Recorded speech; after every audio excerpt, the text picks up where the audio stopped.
All right, hello. If you're watching this, you are looking at a Kemper Profiler remote, most likely, and have no idea how to, or maybe you push some buttons and you kind of know how to use it, but you're hoping to learn a little bit more about how we have the Profiler remote set up for performance mode.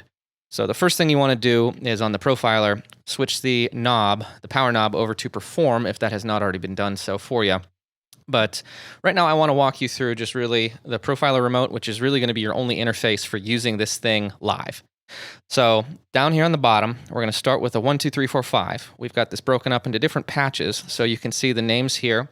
We've got Glory, Cleanish, Crunch, More, and Obliterate. And I tried to make them somewhat self-explanatory. Clean-ish, I mean... You can really dig into it, and it's got some grit to it, but if you play lightly,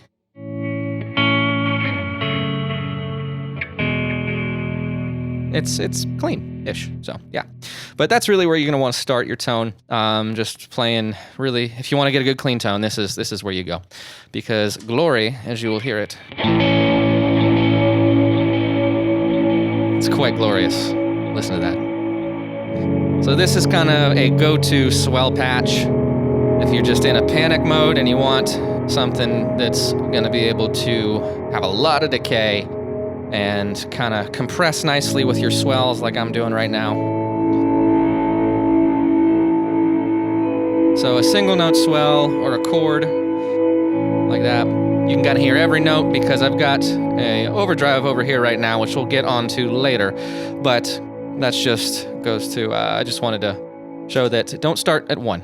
You know, most people would say start at 1, but I just put that there just as a panic mode. Oh no, I need to do some swells, like as we're doing a prayer or whatnot. Go to 1. So number 2, obviously, is cleanest. We just went there. 3, crunch. Light clean, but a little crunchier. A little bit crunchier, so. That's the bridge pickup. There's your neck pickup, and here's kind of an in-between sound, and I'm playing a Jazz Master, by the way. 4 is more, and, well, it's a little more. Here's back to 3. So you can hear it's a little bit louder. There's an overdrive on by default, which gives you a little bit more mid-range. If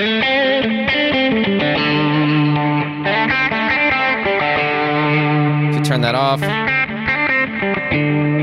so you can hear it's got a little bit more compression there in the clean sound, but once you don't really have to turn that overdrive on. It's always going to be on by default in this patch whenever you first go to it. And then finally, this guy's fun.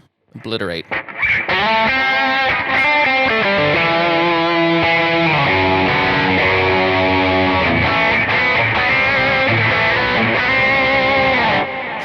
Yeah, that guy's fun for a bunch of lead tones and all of that kind of nonsense. That's basically if you're on 4 and you kick on the extra overdrive, which again, I will get to in a second, and it's not enough, go to 5. So, all right, back to 2. So we've got all the dynamics there. So this is your cleanest sound. This is a little bit dirtier. This is more. And this is epic solo time. And number 1 is reverb time. So again, there, cool. A feature before I get into the effects bank up there, the feature of each of these is you'll see that there are 2 LED lights, and I hope it comes through on the camera, but the bottom light is usually on by default. Even if I go to that, we go to the bottom light, which is the default patch sound. Now, this is called morphing. What it does is if you hit the patch again, it will slowly fade between these 2 LEDs. Obviously, the first time you hit it, it's going to fade up into the top LED. What that does is I have this set to swell in a little bit more reverb, a little bit more decay time on the delay and on the reverb, and swell that delay level up just a little bit, or it may even change the delay time just to give you a more longer delay. Like if it's a dotted eighth sound, I might have it go to a quarter note, but it's really just for swells if you like that dynamic and you don't want to go all the way to 1. All right, there we're in. You can hear that there's a lot more decay there. And this actually gives you the ability to turn on an overdrive in this mode as well, or whatever other effect is there. Say you want the octave mode because you're trying to do some swells and make it sound like church.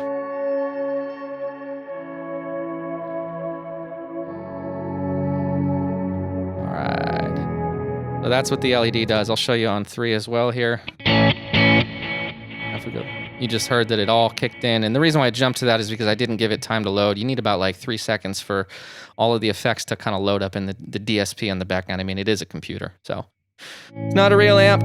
Real amps are real amps. So that's what I have to say about that. But 3, if you go, all right, so you get the picture by now. Go back to normal mode.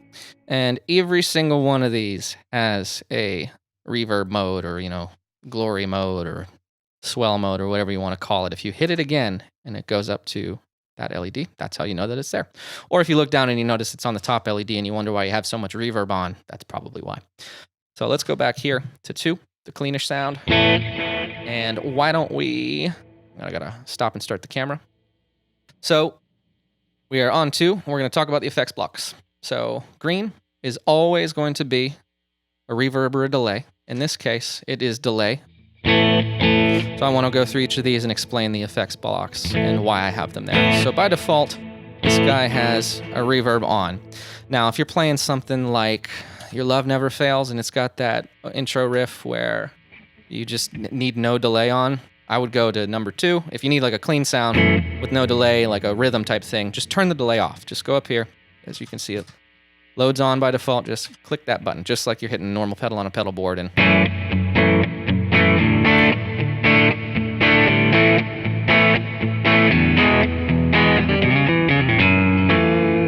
now if you were to play that with 1, 2, 3, 4.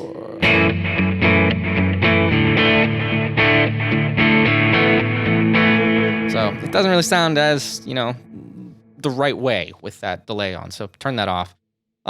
Specifically for that song, I'm just not saying you have to, but there are times when you don't want a delay on, and you'll notice that 2 is the clean patch. It's usually, in church, it's usually a clean sound that you don't want delay on, and you can just turn that off there. So we'll leave that back on, and we'll talk about the red block over here, skipping over this one for a second. So dynamically, every time you see a red there that's off, that's actually, it's an overdrive for one, but it's one step between this patch and the next patch, or this patch and the next patch, or this patch and the next patch. And I'll show you that right now. So 2, we've got that. So there's a little bit more. And then 3 is just even a little bit more full. We kick that on. It's more full. Still. All right, increasing in dynamics again.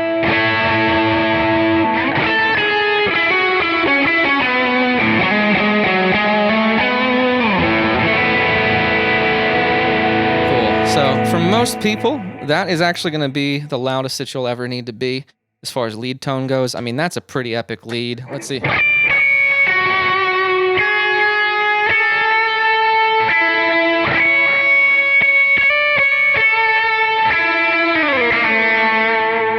Just make sure you hit the right note. And so yeah, you don't really need to go any higher than that unless you're hitting that level of dynamic and you need to go one step farther. Oh my goodness.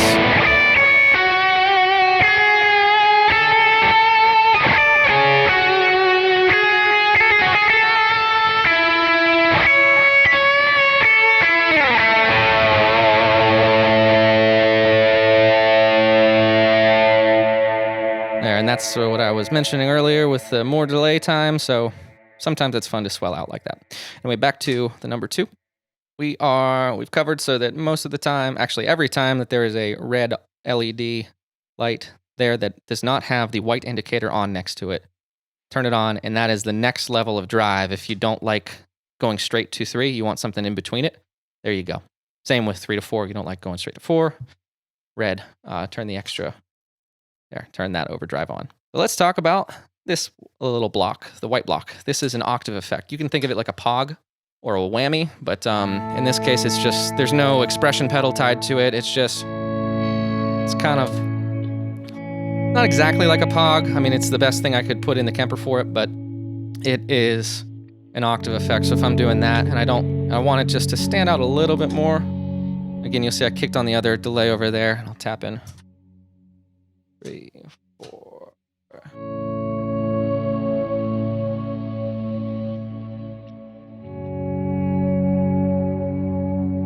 I'll kick this guy on as well.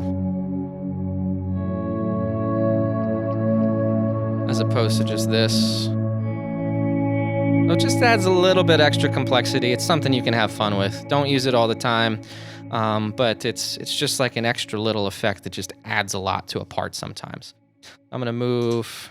All right, you can see here, there is a blue dot. It's easier to hear on here, but the blue LED is a chorus pedal. And let's see, what's the riff?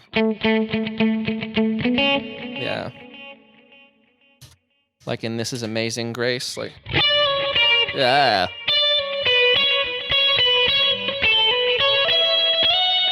Which actually would be more like this.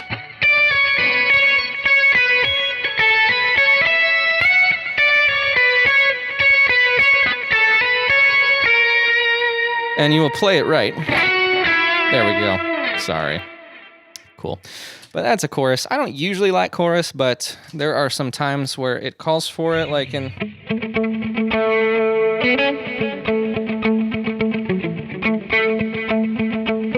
as opposed to just this.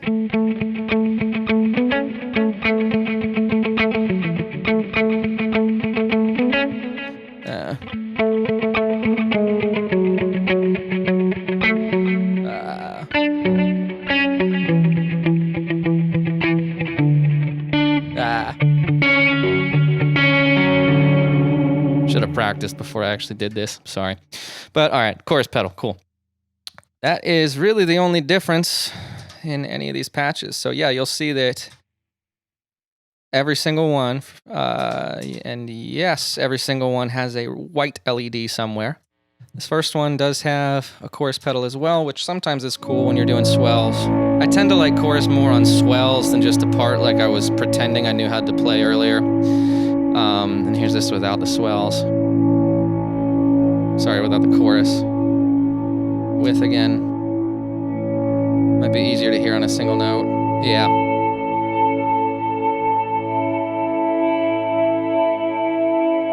So it is kind of fading between both sides. You throw the chorus on, and it's very subtle, but it does just kind of add a little bit sometimes to parts. Like this. And all of that's something that you would play during like a host moment or a prayer, or really just to be in the background. You wouldn't play as much as I just did, but yeah, it's something that's cool and fun to mess with. A couple other things. So we've got Madtone SC. Now this is my Heritage hand-wired AC15 that I profiled with Adam Farrell and Levi. And I made a couple performances around it. One of them, SC, is for single coil. I'm playing a Jazzmaster right now. We go down to the other one that's going to be on your profile. I have a whole mess of stuff on here that I'm messing with on mine, so don't worry about the different names for songs and stuff. 15 Madtone HB, same exact setup that I just ran through. It's just geared more towards a humbucker guitar.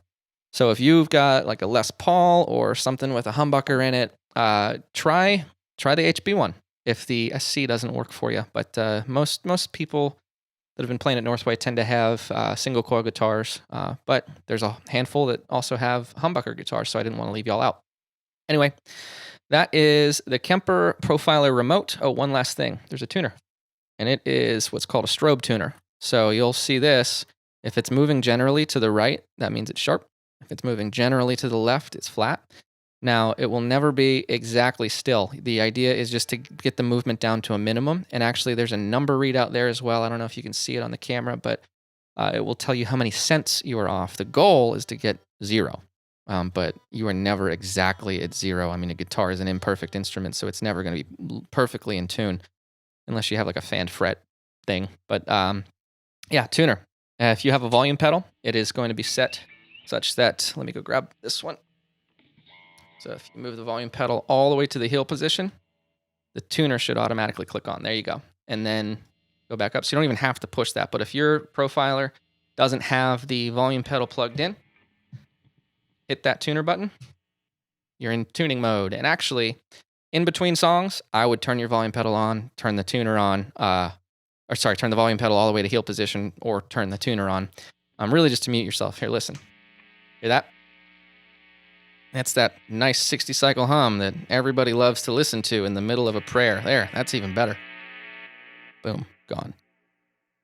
So yeah, it's just kind of a way to be courteous, and so that way the sound guy doesn't have to be on your channel the whole time if he hears a buzz or gate your channel. One other thing I've mentioned, tap tempo. We'll hit this really quickly. So you probably saw me tapping in some stuff earlier. So I mean, just give it at least 2 or 3 taps. Ideally 4. 1, 2, 3, 4, 4.